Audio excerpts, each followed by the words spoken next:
Hello everyone, this is our next video lecture regarding class 11th chapter Some Basic Concepts of Chemistry.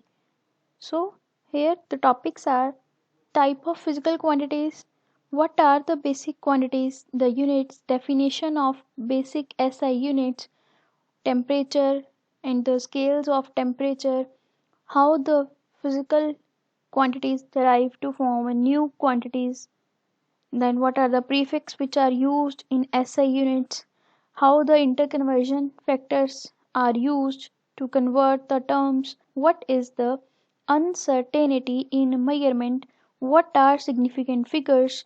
And how we will round off the figures. So moving to first topic, types of physical quantities. So there are two type of physical quantities. First is your fundamental, second is derived one. Fundamental is primary or basic physical quantity which cannot be derived from anything, but derived or secondary physical quantity is derived from your fundamental or a primary physical quantities. So first is what are basic quantities. So a unit is defined as a standard of a reference chosen to measure any physical quantity. Well, this is a definition of a unit. So for example, we know that 1 kg here, a kg is a unit and 1 is the quantity.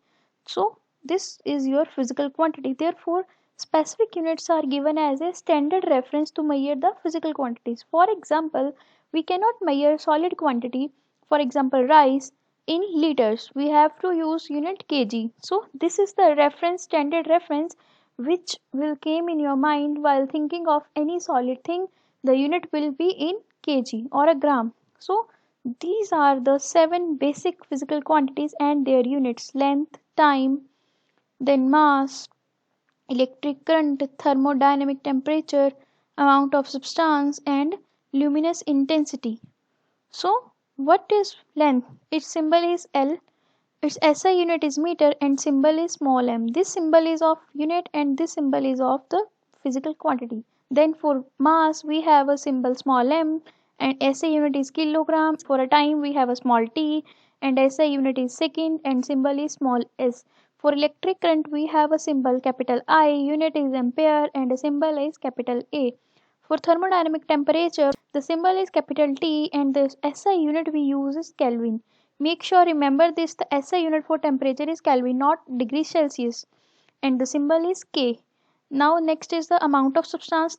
This we will discuss in later on in this chapter, that what are the mole concentration. The symbol is small n, SI unit is mole, and we represent in a symbol of unit is MOL. Last is luminous intensity, that is I and subscript nu. So its SI unit is centla and the symbol is CD. So the definition of basic SI unit, what is? The SI base units are the standard units of measurement which are defined by the International System of Units for the 7 base quantities of what is now known as the International System of Quantities. These are a basic set of SI units which cannot be derived from anything, which we have studied this. These are the basic quantities which are not derived from anything, and these are used to derive the secondary physical quantities. So what is the definition of these quantities? Meter is defined as a length between 2 points when temperature is kept 0 degree Celsius, or we can say 273 Kelvin, or the length covered by the path traveled by the light in vacuum during the interval of 1 by 299792485 of a second. So next is your kilogram. It defined as a mass of a platinum iridium cylinder which is stored in an airtight jar, and this mass is international unit of prototype of 1 kg. So these are the units given by the standard international system. What is the definition? Second is the duration of this much periods of rotation responsible to the transition between two hyperfine levels of ground state of cesium. In every atom we have a levels, and the difference between them is your second. Now Kelvin, it is equal to the fraction of 1 by 273.16 of the triplet point of water. And what is triplet point? Triplet point is basically, this is the triplet point where three states coexist. This is basically for a water where ice, liquid and vapor coexist. This is the triplet point and this is what they said. So moving to next, the unit ampere. Ampere defined as a constant for a current which is maintained between two bodies if two straight parallel conductor of infinite length of negligible cross section and placed 1 meter apart in a vacuum. then they would produce between the current produced between two conductors or force is equals to 2 into 10 raised to power minus 7 Newton per meter of the length. This is the definition of ampere. And now 1 mole, it is the amount of substance of a system which contain as many elementary entities as there are atoms in 0.012 kg of carbon C12.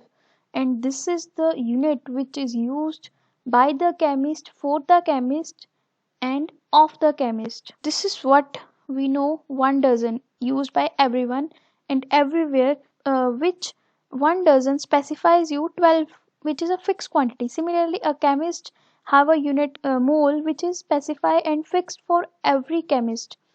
Next is last is your Sandler. It is defined as the luminous intensity given in a system or a given direction from a source which emits monochromatic radiation of a frequency this much hertz and has a radiant intensity in that direction of this much watt per stadium. So these are the terms which are of the basic physical quantities or the primary physical quantities. Our next term is temperature. Temperature is the measurement of hot or cold of any body. So the average energy move of a moving molecule, the faster the molecule move, higher will be the temperature. We all know there are three scales of temperature: Fahrenheit, Celsius, and Kelvin. In Fahrenheit, the freezing point of water is 32 degree and the boiling point of water is 212 degree. In degree Celsius, freezing point is 0 degree, we know very well, and the boiling point is 100 degree. And in Kelvin, on it is based on the absolute zero. Here the scale is Kelvin equals to degree Celsius plus 273. So this is what the Kelvin, and these are the three thermometers which are Fahrenheit, degree Celsius, and Kelvin based on these three scales. And this is what 0 degree Celsius equals to 32 degree Fahrenheit and 273 Kelvin. Similarly, 100 degree Celsius equal to 212 Fahrenheit and 373 Kelvin. Now we will discuss the questions and the relation of the scales, what they are related. This is your Fahrenheit, which is equals to 9 upon 5 degree Celsius plus 32. This is what I have written here also, that, and other formula is Kelvin equals to degree Celsius plus 273.15.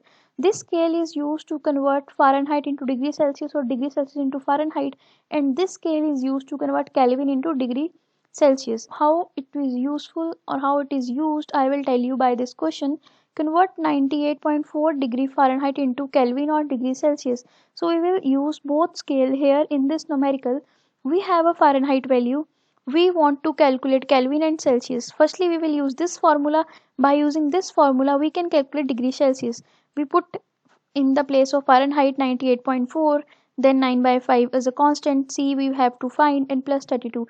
Then we know that the here on the right hand side it is plus sign, on left hand side it will be negative 32, and we get 66.4. Now further this is multiply with 5 and this will go there and get reverse, so 5 upon 9, and after calculation we get C equals to 36.9. In degrees Celsius it is 36.9, and for converting into Kelvin we know simple rule, simple formula. Kelvin equals to degree Celsius plus 273.15. So we plus this value with 273. Simply by round off we can use 273 Kelvin, 273. So we plus this and we get 309.9 Kelvin. So this is how you will use and how you will calculate the Fahrenheit into Kelvin or degree Celsius. Now these are your secondary physical quantities which are derived from the primary or basic quantities. This is area, here symbol is A, and the relation is square meter, and we have a formula m square, that is meter square. So for a volume we have meter cube, m cube form is unit, and for density symbol is rho. The formula is mass upon volume, so mass have a unit kg and volume have meter, so it will be per cube. Similarly for velocity we have a nu meter per second, that is displacement upon time. So for a distance m and as time is second inverse, so it will be meter per second. Time is second and here it get reverse, so it is meter per second. For acceleration we have a velocity upon time, so meter per second square. And for force we have a mass into acceleration, and for that symbol SI unit is Newton and kg meter per second square. Similarly for pressure, force per unit area, SI unit will be Pascal, kg per meter per second square or Newton per meter square. The for work energy, we have a formula force into distance, symbol is joule, and the representation is kg meter square per second square. For a power, the formula is energy by unit time, its SI unit is watt, and the kg meter square per second cube or a joule per second. For concentration, we have a mole per cubic, we have a mole per cube. Then we have a frequency, the symbol is nu, cycles per unit time, hertz is symbol, and per second is a representation. And last term is your electric charge Q, current into time, the symbol is C, coulomb, and representation is ampere second. So these are the secondary units which are derived from the basic 7 units. So this is the formula. We know area, length into breadth for volume, length into breadth into height, so it will be m cube, here it will be m square. For 1 liter we know 1000 ml, and that is equals to 1000 centimeter cube, which is further equals to 1 decimeter cube. Similarly, for a density, we have a mass upon volume, kg upon meter cube. For a velocity, distance upon time. For acceleration, velocity upon time. For force, mass into acceleration, and this here the SI unit is Newton. For a pressure, it is a Pascal. These are the some important conversions or a units or a quantities which we have to know, and how they get converted from the primary units. I will show you by one example. Density. As we know, mass is a basic quantity, physical quantity, which is from 7 quantities or from a primary quantities. Volume is also from that. But after dividing this, we get a density, and this is your secondary quantities. This is how the physical quantities, these physical quantities are derived from the primary 7 physical quantities. Now, some question related to that. Try to solve yourself. What is SI unit of volume? What is the relation between volume with the density? And we can say by this that mass by volume, that we can say density is inversely proportional to volume. What is coulomb? How current is it to second? What is power? How power is derived from physical quantity? Give relation between A and V, acceleration and velocity. How work is related with distance. These are the some questions you have to try with yourself by using the previous knowledge what we have studied. And question is how power is derived from a physical quantity. This is same I have discussed with you about the density. So power is energy upon time. So both are the physical quantities, 7 basic quantities, and after dividing we get a power which is a your secondary physical quantity. Now moving to next, prefix used in SI units. So this is the term for a positive power, this is for a negative power. For power 1, 2, 3, after 3 all the values are the multiple of 3. Same is for here. So we will discuss one by one. For 10 raised to power 1, this is your deca, and for 10 raised to power minus 1, this will be your deci. For deca, dA symbol. For deci, D symbol. For a positive 10 raised to power 2, hecto symbol is H. For a negative, centi symbol is C. For a positive, we know kilo symbol is K. For negative, we have a milli symbol is M. For a 6 positive, mega symbol is capital M. For a negative, we have a micro symbol is mu.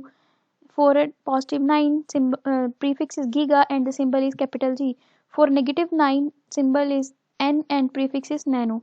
For positive 12, prefix is tetra and symbol is capital T. For negative 12, pico is the prefix and P is the symbol. For 15 positive, prefix is peta and symbol is P. For negative 15, femto is prefix and symbol is F.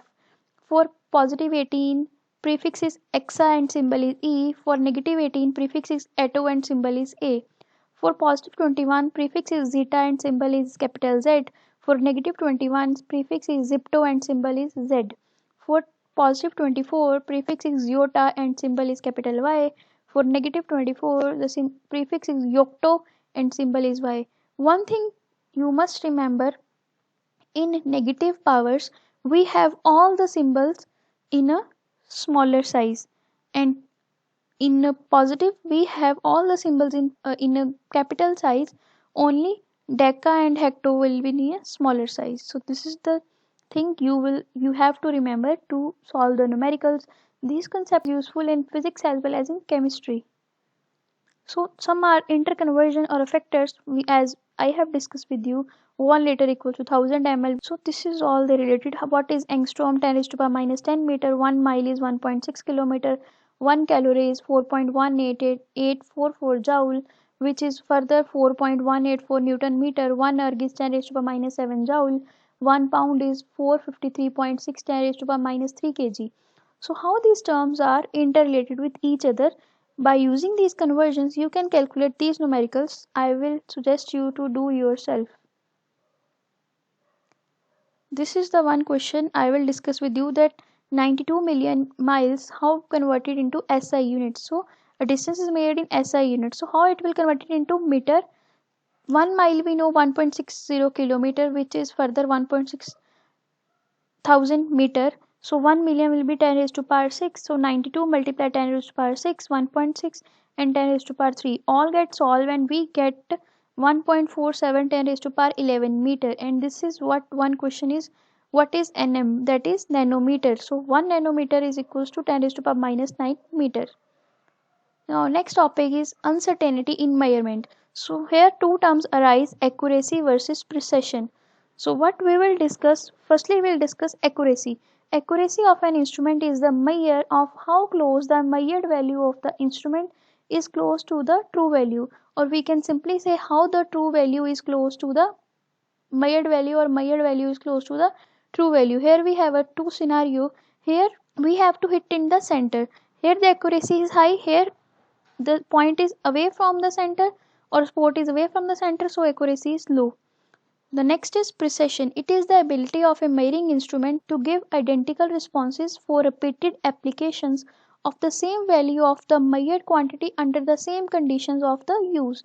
So we will have this one person hit and he hit it at the same position every time. Similarly here, but here the precision is low because he hit every time on a different position. Here the precision is high.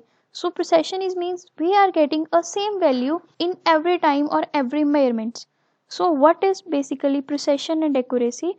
Accuracy is how close the true value of a measured value, and precision is how well a number of independent measure agree with each other, so that how they are related with each other. From A, B, C, three conditions, we will say A have a good precision, B have a good precision as well as accuracy, but C will not have a good precision, not a accuracy. This is the scenario. First person, second person, third person hit, and here the accuracy is good, poor is precision, because accuracy is for a one hit only accuracy is good, but as whole the accuracy is bad and precision is also poor. For here accuracy is poor but precision is good, every time he hits the same spot, same good accuracy, good precision, because every time he hit the same spot and with the accurate value. Similarly this here accuracy and precision is good, not accurate but precise, as hit at the same position nearby, neither accuracy nor precision is there. So you can differentiate between both, how they close to actual value, how many measurements are taken and how the positions are there depending upon the measuring tools. So in accuracy we will calculate the error and the precision is by the significant figures. So what our next topic is significant figures. All the non-zero digits are significant. Zeros are only significant if they have a non-zero digit to their left hand. So for example we have here numbers, so the red number are significant, red zeros are significant here. So we have 203 here, the three significant figures. For 0 to 3 on right hand side only 2, left hand side 0 will not be significant. We have a 2 significant figure and here we have a 3 significant figure. So moving to 0.034 we have a 2 significant figure because zeros are on left hand side. Similarly the 0 on the right hand side after the non-zero digit is significant. Here we have a 3 significant figure, here we have a 3 significant figures. Similarly 3 significant figures we have 4 significant figures. Similarly 4 significant figures we have a 2 significant figures. We have a 4 significant figures and we have a 5 significant figures. So check it out. Does my 0 have meaning? This meaning this digit is asking, or can I remove it or in a non-significant figure? So this is what it might be some contradiction, that if there are no 0 on each side that must be reside or not. So simple thing is here we have a 3 significant figure, here is 4, because both in both conditions zeros are between the non-zero digits, so they will be countable. The zeros on left hand side will not be countable, so 1 1 and 1. So the zeros on the preceding decimal will be significant 2, 3 and 2. But here this 0 will be not significant because it is on the left hand side. So after decimal all the zeros are significant, but condition is there must be non-zero digit before the decimal. So here the significant figure is 3. So it has a 3 significant, even it might have 1, it might have 3. I will prefer there will be 3 significant figures depending upon this scenario, but depending upon this condition it have a 1 significant, it have a 2 significant figures and it have a 3 significant figures.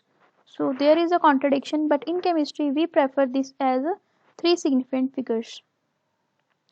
So now next is example for you to discuss that this 0 is non-significant, these two zeros are not significant, but after 4 these two zeros are significant, even these two zeros are also significant. So we will have a total 1, 2, 3, 4, 5, 6, 7 significant figures here.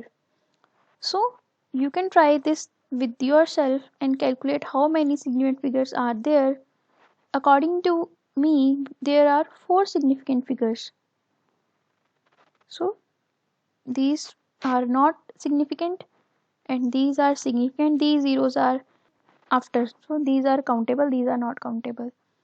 So now last is round off. How you will round off? You studied this in your lower classes in mathematics, that how you will round off. If you want to round off these as we know it has a 5 significant figures, we want to make it 3. So what we will do, we will round off this number and this is more than 50, so we will add 1 to this number and it will be 2.54. Similarly, if we want to round off this, we have a 50, it also round off with plus 1, it was 2.54. Similarly for this we can leave it, and we if it is less than 49, so we cannot consider it, we will have only 53. Simple thing is below 50, the below 50 we will not add 1, after 50 we will add 1, at 5 we do not do anything, we left it as such. This is the example you can discuss, that 63 to round off we get 60, 65 we can round off at 70, 524 round off to, as 4 is smaller than 5 it will be 520, nearest to tens we are round off here nearest to tens. Similarly for here we have to round off 28, it will be 530 as 30, 28 round off to 30. Similar for 435 it will be round off to 400, 462 greater than 50 it will round off to 500, because we are here discussing the nearest to hundreds. Here we are discussing 7300, here it will be 7400, depending upon the conditions which we want. We want to nearest to 100, we want to nearest to tens, or how many significant figure we want to round off. So this is all I have discussed with you. Hope you guys like this video. Thank you.